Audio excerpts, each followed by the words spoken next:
आज हमारा जो टॉपिक है वो है वेरिएशन इन ग्रेविटेशनल एक्सेलरेशन।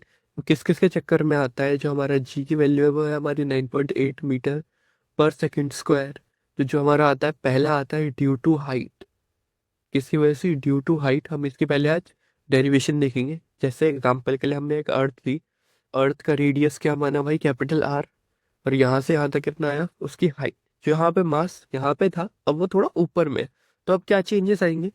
तो ओरिजिनल जो फोर्स लग रहा था वो क्या लग रहा था, जी एम एम अपॉन में आर स्क्वायर, क्योंकि एम तो चेंज होगा नहीं, मास चाहे ऊपर जाए चाहे नीचे मास की वैल्यू सेम ही रहेगी। तो जी हमारी जो फर्स्ट इक्वेशन बनेगी वो बनेगी जी एम अपॉन में आर स्क्वायर फर्स्ट। ठीक है, अब जो हमारा नया एफ डैश बनेगा वो बनेगा जी एम एम अपॉन में R square plus H square.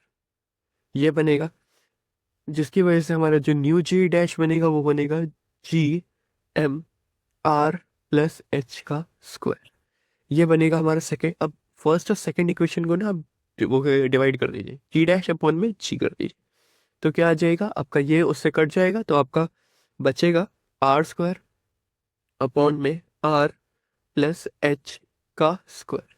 ये बचेगा। अब इसको हम नॉर्मली क्या करेंगे, अगर जी डैश हमें जो चेंज हुआ है वो निकालना है तो g equal to r plus H का स्क्वायर। ये हमारा फर्स्ट फॉर्मूला हो जाएगा। अब यहाँ पे क्या होता है ना, कभी कभार ये पावर नहीं सॉल्व करने का मन करता है, बहुत डिफिकल्ट हो जाता है क्वेश्चन, आईआईटीज में ज्यादा अगर आता है आप स्क्वायर निकालेंगे बहुत तगड़ा हो जाएगा।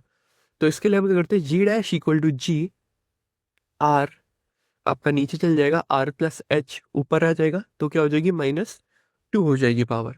जिसकी वजह से हम क्या लिख सकते हैं, g dash equal to g r upon r plus h upon r की पावर -2। आर से आर कट गया तो g dash equal to g क्या आ जाएगा, 1 प्लस एच अपॉन आर -2। अब बहुत बच्चों ने पढ़ा होता है बाइनोमियल थ्योरम, क्या होता है 1 प्लस एक्स की पावर एन को हम क्या कैसे लिख देते हैं, कभी कभार 1 प्लस एन एक्स ऐसे लिख दिया जाता है। तो यही हम इस पर भी फॉर्मूला यूज करेंगे। तो H dash equal to G 1 - 2 H upon में आर हो जाएगा। मगर ये कब तक केबल होता है, अप टू 320 किलोमीटर।